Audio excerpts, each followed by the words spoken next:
acute stress reaction. Acute stress disorder and post-traumatic stress disorder are two of the most common disorders that we usually see among our OFWs fellow men.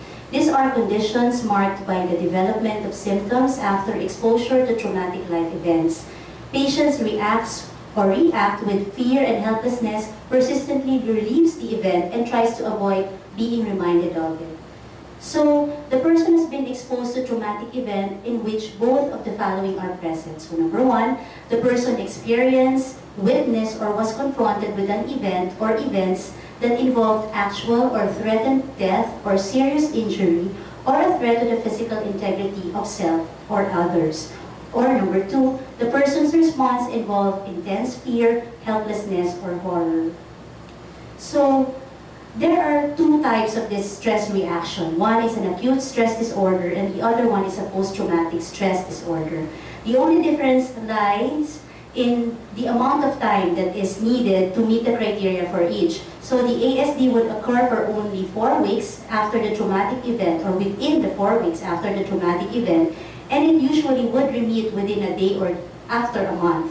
Whereas a PTSD would last longer, it lasts more than a month, and it could last as short as 1 week or as long as 3 years, but the symptoms would fluctuate over time.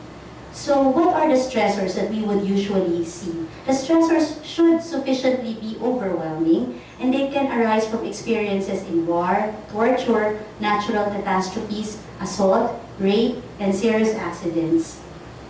So, the etiology for both diseases would include a prime causative factor in the development of these diseases, which is the stressor itself. So the risk factors would include everything, including the child's previous trauma, personality traits, meaning some people would be vulnerable to it and some people could endure much pain, therefore they wouldn't be experiencing the symptoms.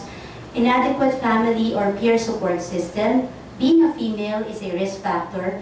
Genetic vulnerability to psychiatric illness, recent stressful life changes, perception of an external locus of control rather than an internal one, and a recent increase in alcohol intake.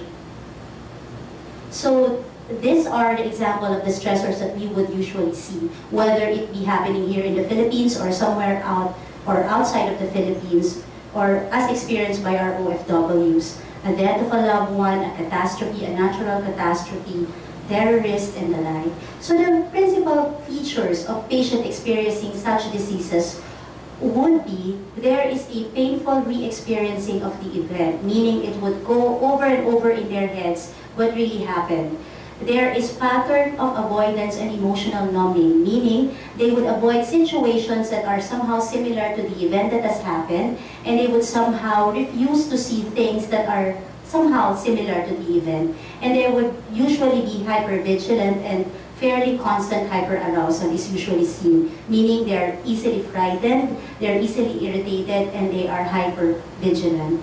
So some of the most common experiences that we have seen that somehow produce PTSD or ASD are the following. The number one that is common and that we usually and that we have seen in the past is the Gulf War syndrome, which happened around 1990 and 1991. And those who were deployed in Iraq and in the Persian Gulf and was involved in the war showed this following constellation of symptoms, which we now term as the Gulf War syndrome. So there is irritability, chronic fatigue, shortness of breath, muscle and joint pain, migraine, headaches, digestive disturbances, rashes, hair loss, forgetfulness, and difficulty concentrating. And this produced the Gulf War syndrome.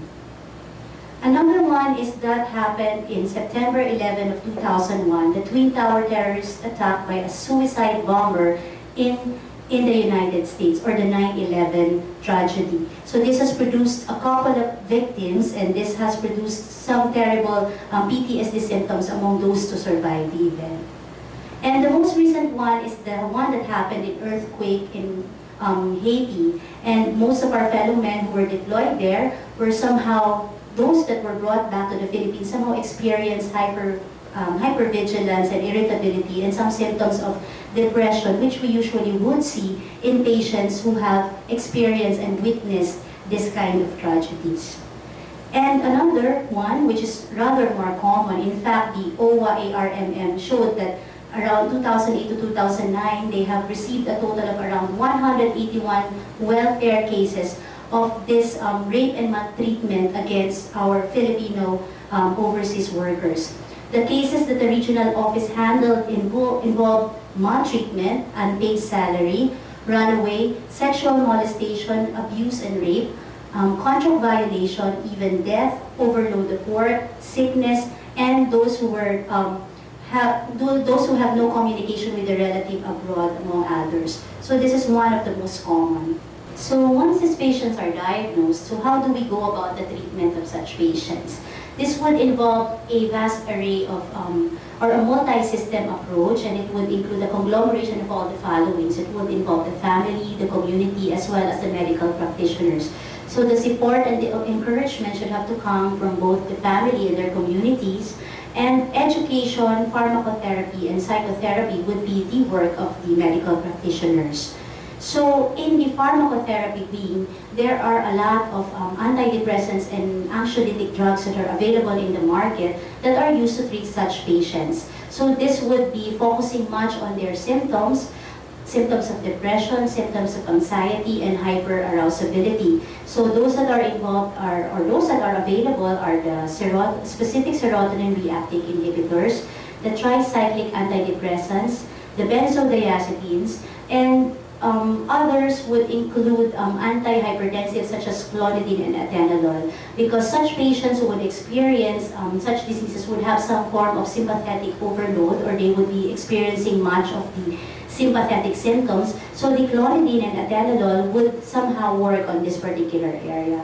So the treatment would include at least 8 weeks of adequate trial, and if the patient has good response with it, meaning there is lessening of the symptoms and the patient is more functional than previous, it would have to continue up to 1 year.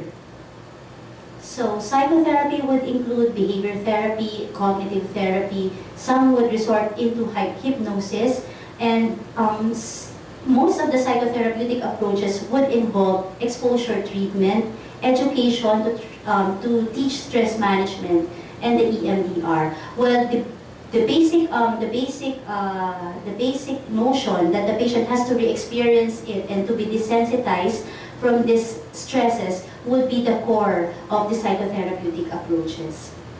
So there is such a thing as a critical incident stress debriefing. So it's a process which provides help and support for people who have been through a traumatic incident. So the goal with this is to help people who undergo trauma to return to their normal lives as well, or as soon as possible. So what happens here is they are exposed to the stress or to the same stress, and then they are made to adjust to that particular situation. So that is how we diagnose, and that's how we treat patients who would be presenting to us with acute stress disorder or post-traumatic stress disorder. Thank you.